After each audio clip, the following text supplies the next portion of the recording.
Hello friends, എല്ലാവർക്കും എൻ്റെ പുതിയ വീഡിയോയിലേക്ക് സ്വാഗതം. ഇന്ന് ഞാൻ ഉത്തര കർണാടക സ്പെഷ്യൽ റെസിപ്പിയായ ജോലാട വട അല്ലെങ്കിൽ ജോലാട വടി എന്നൊക്കെ പറയുന്ന ഒരു ജോവർ റെസിപ്പിയുമായിട്ടാണ് വന്നിരിക്കുന്നത്. അപ്പോൾ ഇതിന് നമുക്ക് ജോവർ ഫ്ലോർ 1 കപ്പ് ആവശ്യമുണ്ട്. പിന്നെ അതിലേക്ക് ഗോതമ്പ് പൊടി 2 കപ്പ്, പിന്നെ കടലമാവ് ബേസൻ 1/2 കപ്പ്. ചിലരിതിൽ ഉഴുന്നും ചേർക്കാറുണ്ടെന്ന് പറഞ്ഞു അവർ. അപ്പോൾ ഇത് ബൽഗാമിലെ എൻ്റെ ഫ്രണ്ട് ചെയ്ത റെസിപ്പിയാണിത്. ഇപ്പോൾ എൻ്റെ ഫ്രണ്ട് രേഷ്മ അവർ ചെയ്ത റെസിപ്പി അത്. അപ്പോൾ ആവശ്യത്തിന് ഉപ്പും കൂടെ അതിലേക്ക് ചേർത്ത് കൊടുക്കുക. പിന്നെ ഇതിലേക്ക് പച്ചമുളക്, മല്ലിയില, ജീരകം, അജ്വൈൻ, അയമോദകം ഇതെല്ലാം കൂടെ ഒന്ന് അരച്ചെടുക്കണം. പച്ചമുളക് ഒരു 6-7 എണ്ണം ഉപയോഗിക്കുന്നുണ്ട്. നല്ല എരിവുള്ള റെസിപ്പിയാണെന്നാണ് പറഞ്ഞത്.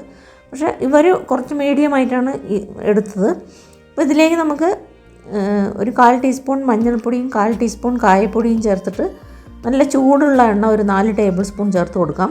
പിന്നെ ഈ അരച്ച് വെച്ചിരിക്കുന്ന പച്ചമുളക്, മല്ലിയില ഈ മസാലയും കൂടെ അതിലേക്ക് ചേർത്ത് കൊടുക്കാം. നമ്മുടെ അയമോദകം നമ്മുടെ ദഹനത്തിനൊക്കെ വളരെ നല്ലതാണ്, ജീരകവും, അതുകൊണ്ടാണ് അത് ചേർത്തിട്ടുള്ളത്. എരിവ് കൂടുതലുള്ളത് കൊണ്ടാണ് അത് ചേർത്ത് കൊടുക്കുന്നത്. അപ്പോൾ ഇതിലേക്ക് നമുക്ക് വെളുത്ത എള്ളും 1 ടീസ്പൂൺ ചേർത്ത് കൊടുത്തിട്ടുണ്ട്. അതിനുശേഷം കുറച്ച് ഇളം ചൂടുള്ള വെള്ളം ചേർത്തിട്ടാണ് അത് കുഴച്ചെടുക്കുന്നത് മാവ്. അപ്പോൾ ഇത് നല്ലപോലെ ഒന്ന് നമ്മുടെ പൂരിക്കൊക്കെ കുഴച്ചെടുക്കുന്ന അതേ പരുവത്തിൽ വേണം കുഴച്ചെടുക്കാനായിട്ട്. അപ്പോൾ നമ്മളത് കുഴച്ചെടുക്കുമ്പോൾ അതിലേക്ക് കുറച്ച് മല്ലിപ്പൊടിയും കൂടെ 1 ടീസ്പൂൺ ചേർത്തിട്ട് നല്ലപോലെ ഒന്ന് കുഴച്ചെടുക്കുക. എല്ലാ ഭാഗത്തും നല്ലപോലെ ഇതൊക്കെ ഒന്ന് ഇളക്കി യോജിപ്പിച്ചിട്ട് നല്ലപോലെ ഒന്ന് കുഴച്ചെടുക്കുക. അപ്പോൾ നമ്മുടെ പൂരിയുടെ അതേ കൺസിസ്റ്റൻസിയിൽ വേണം കുഴച്ചെടുക്കാൻ. ഒരുപാട് വെള്ളം കൂടിപ്പോകാനും ഒരുപാട് കുറയാനും പാടില്ല. അപ്പോൾ ഇത് അതിനുശേഷം 2 മണിക്കൂർ റെസ്റ്റ് ചെയ്യാനായിട്ട് വെക്കുന്നുണ്ട്.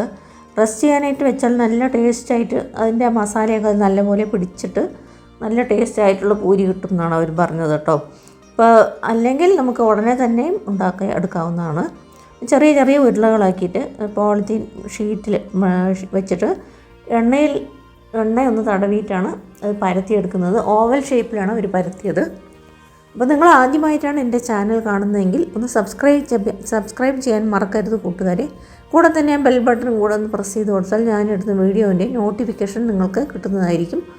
ഇപ്പോൾ എണ്ണ തടവിയതിന് ശേഷം അതിൽ വെച്ചിട്ടാണ് ഇങ്ങനെ പരത്തിയെടുക്കുന്നത്. ഇല്ലെങ്കിൽ നിങ്ങൾക്ക് കയ്യിൽ എണ്ണ തടവിയിട്ട് കയ്യിൽ വെച്ച് നല്ലപോലെ റൗണ്ട് ഷേപ്പിലോ വല്ലതും പരത്തിയെടുക്കാവുന്നതാണ്. അങ്ങനെയും ചെയ്യാവുന്നതാണ്.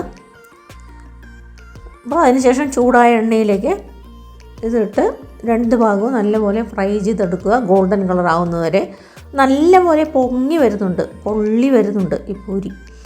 അപ്പോൾ നല്ല ഫ്ലഫി ആയിട്ടുള്ള പൂരി, നല്ല സോഫ്റ്റുമാണ്, നല്ല സ്വാദുള്ള ഒരു പൂരി. അപ്പോൾ അത് വ്യത്യസ്തമായ ഒരു റെസിപ്പി. ഇത് ഈ ബൽഗാം സൈഡിലാണ് ഇത് കൂടുതൽ ഉണ്ടാക്കുക എന്നാണ് അവർ പറഞ്ഞത്. അപ്പോൾ ബാംഗ്ലൂർ സൈഡിലൊന്നും ഞാനിത് കണ്ടിട്ടില്ല കൂടുതലായിട്ട്. ഇപ്പോൾ ഈ റെസിപ്പി അപ്പോൾ നിങ്ങൾക്ക് എല്ലാവർക്കും ഇഷ്ടപ്പെട്ട് കാണുമെന്ന് വിചാരിക്കുന്നു. എല്ലാവരും തീർച്ചയായിട്ടും ഇത് ഉണ്ടാക്കി നോക്കുക, എന്നിട്ട് അഭിപ്രായങ്ങൾ അറിയിക്കുക. പൂരി നല്ലപോലെ പൊങ്ങി വരുന്നുണ്ട്. അപ്പോൾ ഈ പൂരിക്ക് നമുക്ക് സൈഡ് ഡിഷ് ഒന്നും തന്നെ ആവശ്യമില്ല, അല്ലാതെ തന്നെ നല്ല ടേസ്റ്റാണ്. തൈരിൻ്റെ കൂടെ കഴിക്കാൻ പറ്റുന്ന ഒരു പൂരിയാണിത്. അപ്പോൾ ആരെങ്കിലും ഗസ്റ്റോ ഒക്കെ വരികയാണ്, നമ്മൾ പെട്ടെന്ന് തന്നെ ഇത് ഉണ്ടാക്കി കൊടുക്കാൻ പറ്റും. കൂടെ തന്നെ സൈഡ് ഡിഷിൻ്റെ ഒന്നും ഉണ്ടാക്കേണ്ട ആവശ്യമില്ല. തൈര് വെച്ചിട്ട് കൊടുത്താൽ തന്നെ നല്ല രുചിയുള്ള ഒരു റെസിപ്പി ആയിരിക്കും ഇത്. അപ്പോൾ നിങ്ങളെല്ലാവരും തീർച്ചയായിട്ടും ഉണ്ടാക്കി നോക്കുക. വീണ്ടും ഒരു പുതിയ റെസിപ്പിയുമായി കാണുന്നത് വരെ നന്ദി, നമസ്കാരം. Thanks for watching.